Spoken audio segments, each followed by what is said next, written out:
YCP Rajya Sabha సభ్యుడు, జగన్కి అత్యంత సన్నిహితుడు, A2 అయినటువంటి విజయసాయిరెడ్డి గవర్నర్ పదవి కోసం తీవ్రంగా ప్రయత్నిస్తున్నారట.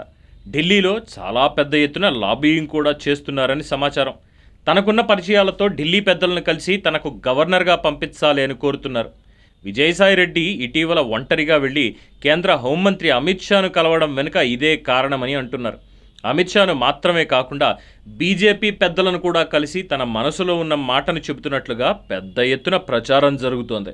విజయసాయిరెడ్డికి ఇంకా రాజ్యసభ పదవీకాలం ఉండగానే ఆయనకు ఎందుకు గవర్నర్ పదవి అంటూ వైసీపీ నేతల్లోనే అనేక అనుమానాలు వ్యక్తమవుతున్నాయి.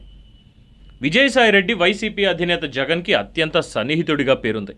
అందుకే ఆయనను 2 సార్లు రాజ్యసభ పదవికి జగన్ ఎంపిక చేశారు.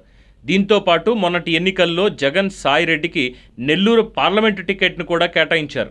అయితే వేమిరెడ్డి ప్రభాకర్ రెడ్డి పార్టీని వీడి వెళ్లడంతో మరో బలమైన నేత లేకపోవడంతో విజయసాయిరెడ్డికి ఆ సీట్ ఇచ్చారని ఆయన ప్రత్యర్థులు అంటున్నప్పటికీ అందులో నిజం మాత్రం లేదన్నది తాడేపల్లి క్యాంప్ కార్యాలయం వర్గాలు చెబుతున్నమాట. ఎందుకంటే వైసీపీ అధికారంలోకి రాకముందు నుంచి విజయసాయిరెడ్డికి ప్రత్యేక గుర్తింపు ఉండేది. ఒక దశలో పార్టీలో నంబర్ 2గా ఆయన పేరు కూడా వినిపించేది. వైఎస్ జగన్ తొలుత ఉత్తరాంధ్ర బాధ్యతలను అప్పగించారు. ఆ తర్వాత సోషల్ మీడియా బాధ్యతలను కూడా విజయసాయిరెడ్డికి ఎన్నికల ముందు అప్పగించారు. ఇంత ప్రయారిటీ ఇచ్చిన సాయిరెడ్డి ఎన్నికల తర్వాత జగన్కి దూరమైనట్లు తెలిసింది.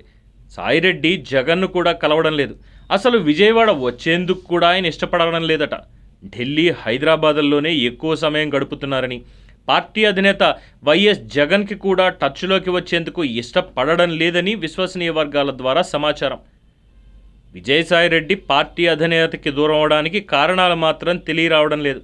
ఏదేమైనప్పటికీ ఢిల్లీలో గవర్నర్ గిరి కోసం చేస్తున్న ప్రయత్నాలు ఫలిస్తాయా? వేచి చూడాల్సిందే.